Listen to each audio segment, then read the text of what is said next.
안녕하세요. 반갑습니다. 이야기가 길어지면 재미없고 가고 싶고 막 그런 시에밖에 없어요. 저는 그래서 대단한 조직이다라고 생각하는 겁니다. 저를 부려먹을 권한 바람 내인을 합니다. 자, 옛날에는 우리가 마을에서 버스 타고 관광여행 가자니 그렇게 변해버렸습니다. 이제 이게 안타까운 우리 현실인데요. 이걸 어떻게라도 조금이라도 만회하고자 하는 게 이제 기본소득이고 우리 주민자치회 기능과 역할을 높이자 이 취지입니다. 그래서 제가 오늘 말씀드리려고 하는 건 주민자치회에 대해서 이제 말씀드리려고 합니다. 근데 우리가 안타깝게 배우는 거 싫어하잖아요. 아까 우리가 우회도로 토론 거기서 더 길게 했으면 일어나서 가시는 분들이 있었을 거예요. 아이고 결론도 안 나고 그것이 그거고 뭐 말 잘 안 하는 건가 같은 건가 이렇게 논쟁하다 보면 자리를 박차고 나갑니다. 근데 이제 이렇게 이제 되면 안 되는데 주민 자체가 제대로 되려면 그런 과정을 거쳐야 돼요. 그리고 그런 모습을 통해서 발언 내용도 압축하고 줄이고 최대한 양보도 하고 하면서 합의해 나갈 수 있도록 우리 참석자들이 다 그런 노력을 해줘야 됩니다. 그래야 주민자치회가 제대로 갑니다. 그래서 기득권들은 이런 서민들, 민중들의 삶의 방식을 잘 알고 있기 때문에 때로는 열어놓고 마음대로 이야기하라고 합니다. 그러면 그 중에 서로 싸워가지고 파토납니다. 그래서 안 돼 여러분한테 권한을 줘도 이런 것을 또 역이용도 합니다. 그러니까 우리가 주민자치회를 한다는 이 얘기는 그만큼 책임감을 가져야 된다라고 하는 겁니다. 이 책임감 없이 막 떠드는 대로 하는 것 자체는 저 역시도 반대입니다. 오히려 훌륭한 지도자가 나와서 잘 통치해 주는 게 더 낫다 이럴 수도 있는 겁니다. 그래서 우리가 알고 익히고 배우고 습관화되고 그리고 그래서 이제 풀어가는 이 과정이 필요하다. 그래서 좀 시간이 필요한 겁니다. 그래서 김대중 대통령께서 1999년에 주민자치위원회를 이렇게 만들어서 조례로 만들어서 했어요. 그래서 그 당시에는 우리 위원을 선정할 때는 누가 선정했어요? 위원장님, 힘 있는 사람 이렇게 딱딱 했어요. 지역의 유지들. 이렇게 딱 하다 보니까 그분들은 또 상대적으로 어때요? 행정에서 이렇게 그건 안 될 것 같은데 하면은 그냥 가만히 있는 겁니다.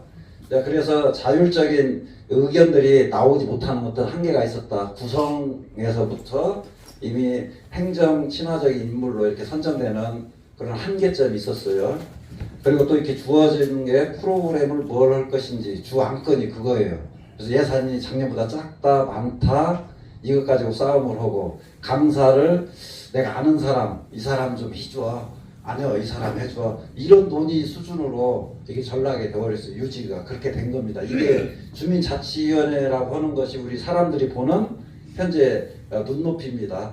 운영 수준도 현재 그렇게 하고 있고요. 그래서 이걸 뛰어넘어야 된다라고 하는 게 이제 주민자치회입니다. 근데 이제 이 주민자치회와 관련된 것은 2013년에 지방자치분권 및 지방행정체계 개편에 관한 특별법이 만들어졌어요. 그 조항 속에 행안부 장관이 실시하는 표준 조례에 입각해서 주민자치회를 할 수 있다라고 하는 부분이 있습니다. 그래서 그거에 근거해가지고 전국에서 막 주민자치 운동을 했어요. 그래서 현재는 한 1013개 읍면 동 단위에서 주민자치회가 결성이 돼서 막 활동을 하고 있어요. 여기에도 이제 우여곡절이 많습니다. 이것을 누가 주도했냐에 따라서 운영 방식과 내용이 편차가 있는 거예요. 그래서 어떤 정치인이 주도를 했거나 행정이 주도를 했거나 하는 데는 기존 주민자치위원회하고 비슷해요. 새로운 주민자치회라고 하는 형식으로 모양은 갖추기는 했지만 운영되는 내용은 기존 주민자치위원회하고 비슷하다. 이런 게 있고 또 이제 주민들이 자발적으로 만들어가서 막 논의하는 데는 아까 같이 이야기하다가 결론이 안 나고 판이 안 나요. 에이 이까지 못 들어요. 해가지고 또 논의가 안 되고 진행이 안 되고 또 이런 경우도 있습니다. 그래서 중요한 건 법이 만들어졌다고 해서 잘 되는 것도 아니고 법이 없어서 또 안 되는 것도 아니다. 이런 저는 결론을 좀 그렇게 내고 싶어요. 그래서 우리가 2020년 12월 9일에 지방자치법이 32년 만에 전면 개편이 됐어요. 그래서 그때 그 조항에 주민자치법 13조 3항에 주민자치회와 관련된 법을 딱 상정을 했는데 여기에서도 정치권에서 격론이 벌어졌어요. 그래서 이제 국회에서도 막 토론회를 했었습니다. 전국 단위에도 토론회도 했는데 거기에서 우리 민주당이 졌어요. 양보를 했겠죠. 근데 양보를 한 이유가 빨갱이 더 씌우면 우리가 발언권이 적어지지 않습니까? 그래서 국회 토론회를 하는데 이 주민자치회 운영과 관련된 안건이 상정이 되니까 이 빨갱이를 싫어한다, 자칭 민주주의를 싫어하는 이 그룹들이 대거 농성을 하고 난리를 쳤어요. 아니 대한민국을 빨갱이 국가를 만들자는 거야? 너 빨갱이지? 이렇게 발언했던, 지지했던 이 국회의원들, 정치인들, 사회단체를 그렇게 몰고 간 겁니다. 그래서 안타깝게도 지방자치법 전부 개정하는 과정에 주민자치에 관련된 조항 전체가 빠졌어요. 이게 이제 안타까운 역사이기도 합니다. 그 얘기는 그만큼 우리 국민들 스스로가 주민자치회에 대한 인식이 없고 요구사항이 적고 정치 그룹 깨어있는 사람들의 일부 목소리이기 때문에 정치권에서도 그걸 좀 무시하고 가도 되겠다 뭐 이런 어떤 힘의 논리에서 된 겁니다. 그래서 제대로 주민자치가 가려면 결국 서민들이 군민들 다수가 알아야 제대로 가는 거다 이렇게 생각을 합니다.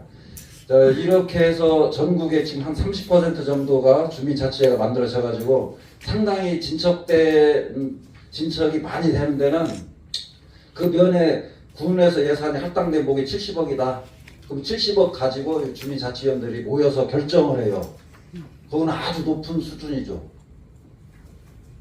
이제 그런 수입 우리가 가야 돼요. 그러려면 상당히 높은 인식도 필요하고 그 지역의 변화, 미래 상에 대한 비전도 있어야 되고 그것을 또 조리 있게 설득하기도 하고 합의하는 이 연습 과정이 있어야 된다. 우리는 그렇게 지금 가려고 하는 겁니다. 우리 성수면 주민자치회가 성수면 지역 발전을 위해서 어떤 그림을 그릴 것인지 이 그림을 그리고 또 여기에 해당되어지는 예산도 우리가 제한할 수 있고 해서 집행을 할 수 있는 아주 막강한 힘을 갖는 겁니다. 그러기 때문에 아까 국회에서 빨갱이 국가를 만들자라고 하는 거냐 서민들한테 국민들한테 권한을 준다는 거냐 이런 논쟁에 붙었던 겁니다. 자 그러면 이런 주민자치회에 대한 이 조직이 어디에서 많이 돼 있냐? 서울 경기도 쪽에서 많이 이루어졌어요. 거기는 시민사회단체가 막강한 활동을 하고 있기 때문에 서울이 가장 많습니다. 300여 개, 경기도도 300여 개, 인천도 한 150여 개, 경상도 쪽도 의외로 많아요. 근데 거기는 제가 볼 때 좀 윗단위에서 이렇게 만들어 놓은 것 같아요. 자 그러면 전라북도는 몇 개냐? 6개요. 그 왜 이렇게 됐냐? 우리 전라북도 지역의 시민사회단체가 지치지 않았냐 저는 이런 생각도 해요. 지쳐가지고 아이고 더 해봐야 하는데 그래서 의욕이 떨어지지 않았나 이런 생각도 한편으로 들기도 하고 또 하나는 우리 정치인들이 많이 알 것 같죠. 이런 거 주민자치회 하면은 모릅니다. 기본소득 왜 안 되냐 몰라요. 실제 내용 자체를 이해를 못합니다. 그렇기 때문에 그 활동이 적극적이지가 않아요. 상당히 계산을 해야 되거든요. 예산 분석에서부터 조율해서 전체 힘으로 올라가는 것들이 조례 제정에 도움이 된다. 이런 조례가 사장되는 게 굉장히 많아요. 주민이 몰라서 활용할 줄을 몰라서 그래서 그렇게 만들어진 조례는 의미가 없기 때문에 저는 이제 그 정부 개정에 의해서 만들어진 주민 조례 발안 제도가 있어요. 주민이 청원하는 겁니다. 저는 그 제도를 통해서 주민 조례로 만들었으면 좋겠다. 주민 자치회를 이런 생각을 가지고 있는 겁니다. 그래서 이제 우리가 이런 주민 자치회 교육을 통해서 조례를 어떻게 만들 것인지 연구도 하고 유권자의 50분의 1 그러니까 한 1050명이 동의를 해주면 돼요.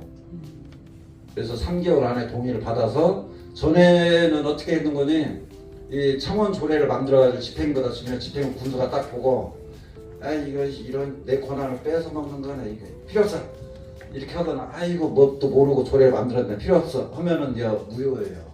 근데 지금 법이 바뀌어가지고 아까 그런 절차를 통해서 동의를 해가지고 오면 집행부로 안 가고 의회로 옵니다. 의회에서 딱 보고 어이구 통과 이렇게 되는 거예요. 그러니까 그만큼 권한을 누구에게 준 거예요? 국민에게 준 겁니다. 이 법이라고 하는 게 늘 우리가 그런 법에 대해서 잘 모르잖아요. 이런 여러 가지 맥락들이 있습니다. 이런 어려움을 다 뚫고 나가야 돼요.